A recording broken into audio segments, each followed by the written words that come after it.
We all have moments when negative thoughts cloud our minds, whispers of doubt, fear, or self-judgment. But the teachings of the Buddha offer us a way to gently hold these experiences, not as enemies, but as teachers. In Buddhist practice, the first step is mindful observation without attachment. Rather than resisting the thought or labeling it as bad, we are invited to witness it with calm awareness. Imagine each thought as a passing cloud in the vast sky of your mind. You are not the cloud, you are the sky. The thought appears, changes, and disappears. This simple shift from reaction to observation creates the space needed for transformation. Observation turns into presence. Through mindfulness, we practice the art of returning to the present moment. Each time a thought distracts us, we are gifted with an opportunity to return to ourselves, not to fix but to be. The Buddha said, "Do not dwell in the past. Do not dream of the future. Concentrate the mind on the present moment." This isn't just poetic, it is deeply practical. When we return to this moment, we interrupt the momentum of harmful mental habits. Next, we practice non-identification. This means we do not become the thought. Instead of saying, "I am anxious," we say, "There is anxiety." This subtle yet profound reframe helps us return to the truth that we are not our thoughts. We are the one observing them. This principle is rooted in anatta, or non-self, one of the foundational insights of Buddhist wisdom. Through this insight, we begin to separate who we are from what we are experiencing. And in that space of separation, healing begins. From there, we cultivate inner inquiry. Rather than pushing away the thought, we turn toward it with curiosity.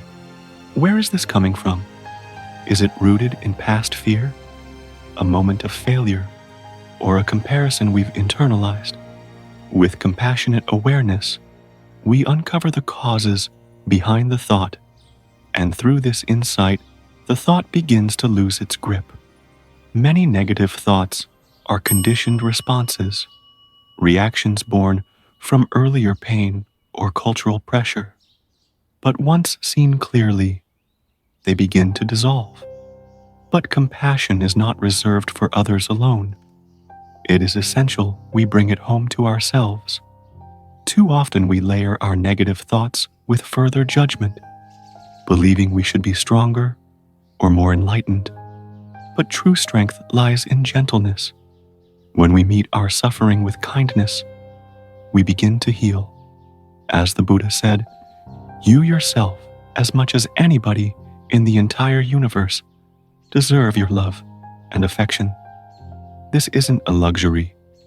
It is a foundation for peace. Self-compassion becomes the bridge from reaction to recovery. There are times, however, when quiet observation is not enough. The mind may spin, and stillness feels out of reach. In these moments, we turn to the body. We breathe. We walk. We move. The breath becomes our anchor. The step becomes our practice. This is right effort, the choice to engage in life-affirming action, even as the mind struggles. One breath, one mindful act, can change the entire rhythm of our inner world. This is where the external meets the internal. Buddhist wisdom teaches that wholesome external actions, speaking truthfully, moving with awareness, cultivating generosity, help clear the mind. In this way, our outer life nourishes our inner life, and vice versa. The very act of choosing kindness over criticism, silence over reaction, or stillness over distraction plants seeds of peace. Another vital teaching is impermanence. Every thought, no matter how loud or painful, will pass. Everything changes, and the thoughts that feel permanent today may feel like distant echoes tomorrow. Just as seasons shift and rivers flow, so too does the mind. Clinging to thoughts or fearing them gives them false power. Observing them as impermanent restores our freedom. A wise practice is to repeat to ourselves during times of distress, "This too shall pass." These words are not meant to dismiss our experience, but to place it in a wider context. They remind us that our pain is not eternal. This simple recognition creates space for breath, for perspective, for relief. Equally essential is the power of intention. The Buddha spoke of right intention as a guiding light on the Eightfold Path.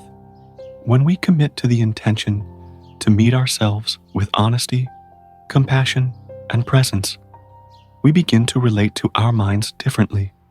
Our intention shapes our attention, and our attention determines our reality.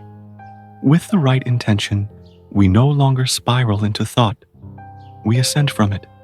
Sometimes, the most healing act is simply to pause, to do nothing but notice, to stop the rushing, the planning, the trying to fix, and instead, simply breathe. Inhale, "I am here." Exhale, "This is enough." These tiny sacred pauses become our sanctuary. They offer the space where insight can arise and suffering can soften. The journey toward peace is not about becoming thoughtless. It's about transforming our relationship to thought. It's about remembering that we are not defined by what arises in the mind, but by how we respond to it. We are the space, not the storm. We are the calm beneath the chaos. We are the awareness that sees clearly, feels deeply, and still chooses peace. One final story. A monk was once asked how he remains so peaceful. He replied, "I have trained my mind to come home." That is our practice, not to banish thoughts, but to bring the mind home again and again, to presence, to compassion, to truth. The next time a thought arises that shakes you, pause. Say softly, "This is a thought. It is not me." Breathe. Ground yourself in the present moment, and then gently take a step forward, again and again. Healing is not about erasing thoughts. It is about remembering who you are beyond them. And you, dear listener, are not your fear. You are not your doubt. You are the awareness beneath it all. Steady, luminous, unshaken. If this message speaks to your heart, I invite you to share it. Someone else may be waiting for just this light. And if you'd like to walk this path of inner peace with us, subscribe to The Enlightened Mind. Until then, may your thoughts become gentle, your breath be steady, and your heart rest in the stillness of who you truly are.